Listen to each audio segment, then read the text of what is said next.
Hi everyone, it's Fitz with the Daily Delivery. Hope you're doing well. Thank you to everyone who's subscribed to this YouTube channel over the last few weeks. Last month or so as we hit the 7,500 plateau. Pretty cool. We never thought we'd get there. What's going on with the camera work here? And thank you to everyone who subscribed to GoPowercat. Very cool. Make sure you check out our podcast. We did a couple podcasts this past week that I think you might enjoy.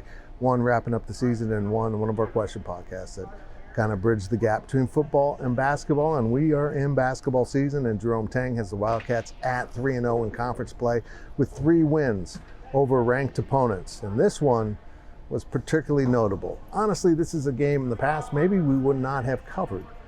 We have been down here for a lot of Baylor games, but you could skip this one, but not when it's Jerome Tang coming home, not when it's Jerome Tang coming back to where he spent 19 years. All of his college coaching life was here in Waco at Scott Drew's side. Helped resurrect the program really from the depths of anyone's comprehension and build it into a national championship. In fact, before the game, he accepted his ring for winning the Big 12 last season, something he admits is really hard to do.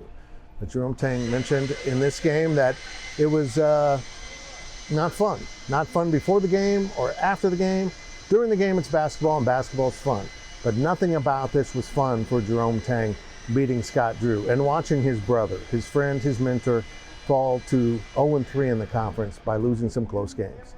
It's a dynamic that at K-State we can't fully understand because we didn't see it up close. But everyone here in Waco saw it up close, and they know what that bond is and how close they are and what he meant to the program in the building process of Baylor basketball. And now he's in Manhattan. He's working his magic. He's put together an incredible staff. And most of all, I've noted that he just seems to make players better, makes them better. And it's a pretty cool thing to watch. I don't think any of us expected to have this level of success so quickly at Kansas State. But the folks in Baylor, they're not surprised. They knew he was a great coach. They knew he's a great person, and they knew he had what it takes to be a head coach. In fact, Scott Drew joked after the game that he had coached against him in practice for 19 years, so they kind of knew what each other were up to.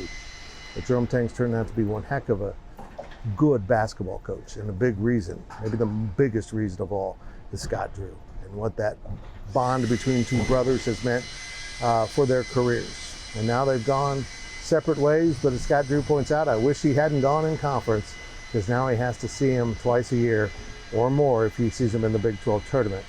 And Baylor still got to come to Manhattan. K-State gets this one in overtime.